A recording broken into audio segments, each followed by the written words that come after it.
আচ্ছা, আজকে যে বিষয়টা নিয়ে কথা বলবো, আ সেটা ভীষণভাবে গুরুত্বপূর্ণ।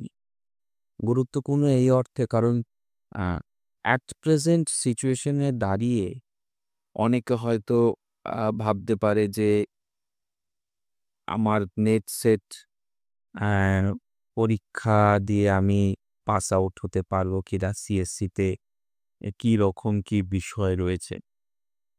দেখো আমি একটা জিনিসই বলব যে college service commission this examination is for all those who have passed PhD, pursuing PhD or net set. শুধুমাত্র যে নেট সেট যদি পাস থাকে তাহলে কলেজ সার্ভিস কমিশনের সে চাকরি পাবে না এমনটা কিন্তু এক্সিস্ট করে। হ্যাঁ, এই জিনিসটাও কিন্তু ভীষণভাবে বোঝা উচিত যে তোমাকে ফার্দার স্টাডি করতে হবে। ফার্দার স্টাডি করতে হবে লং পিরিয়ড অফ টাইম। না হলে you will not get the success. কেন আমি ফার্দার লং পিরিয়ড অফ টাইমে ফার্দার স্টাডি করতে বলছি? তার কারণ হচ্ছে এই জিনিসে তোমার একটাই অ্যাচিভমেন্ট থাকবে এবং সেটা হচ্ছে তোমার অ্যাসিস্ট্যান্ট প্রফেসর হওয়ার যে স্বপ্ন, সেই স্বপ্নটাকে কিন্তু বাস্তবায়িত করা। এবং এই বাস্তবায়িতকরণের জন্য তোমাকে কিন্তু সব ধরনের প্রিপারেশন কিন্তু নিতে হবে। আদারওয়াইজ তুমি কিন্তু কোনো রকমভাবে সাকসেসফুল হতে পারবে না। দেখো, এক্সামিনেশন যখন হবে সেই জিনিসটা আলাদা। কিন্তু তোমার যদি ফুলফিলমেন্ট থাকে, প্র্যাকটিস তুমি লং টার্মে না করে তুমি যদি ধৈর্য শক্তিটা হারিয়ে ফেলো, তাহলে কিন্তু কলেজ সার্ভিস কমিশন কিন্তু তোমার জন্য না। এবং আরেকটা জিনিস তোমাদের বলব, অনেকে আমাকে ফোন করো যে college service why West Bengal college service? আশেপাশে যে সমস্ত কলেজ সার্ভিসগুলো হচ্ছে, তুমি তার জন্যে প্রিপারেশন কেন নিচ্ছ না?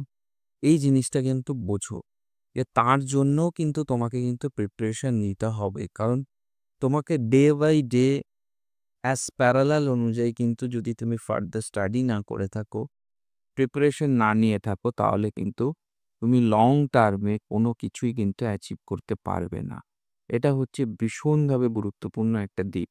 যে কলেজ সার্ভিস কমিশন ঠিক আছে, তুমি কলেজ সার্ভিস কমিশন ওয়েস্ট বেঙ্গলে যখন হবে তখন তুমি পরীক্ষা দিচ্ছ। কিছুদিন আগে হরিয়ানাতে এইচপিএসসি অ্যাসিস্ট্যান্ট প্রফেসরের কিন্তু এক্সামিনেশনের জন্য সমস্ত কিছু নোটিফিকেশন জারি হয়েছিল। অনেকেই করোনি। তোমার যদি ইন্টেনশন থাকে শুধু আমি কলেজ সার্ভিসের প্রিপারেশন করব।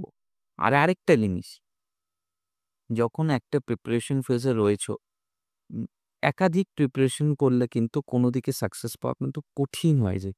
কারণ একেকটা জিনিসের প্যাটার্ন আলাদা। তোমার যদি মনে হয় তুমি কম্পিটিটিভ এক্সামিনেশনের জন্য প্রিপারেশন করবে, দেন জাস্ট গো ফর ইট। অন্য কিছু কিন্তু করো না। চারিদিকে তোমার যদি মনে হয় আমি ব্যাংকের জন্য প্রিপারেশন করব, তাহলে ব্যাংকিং সার্ভিসের জন্য কিন্তু প্রিপারেশন করো। না হলে চারিদিকে করলে যে সমস্যাটা হয়, তুমি কিন্তু লং টার্মে সেই জিনিসটা কিন্তু অ্যাচিভ করতে পারি না। তো খুব মন দিয়ে প্রিপারেশন নাও। কোনো রকম কোয়ারিজ থাকলে সমস্ত কিছু আমাদের সেশনে জয়েন করতে পারো। ইন ডিটেইলসে তোমাদের কিন্তু আলোচনা করে দেব।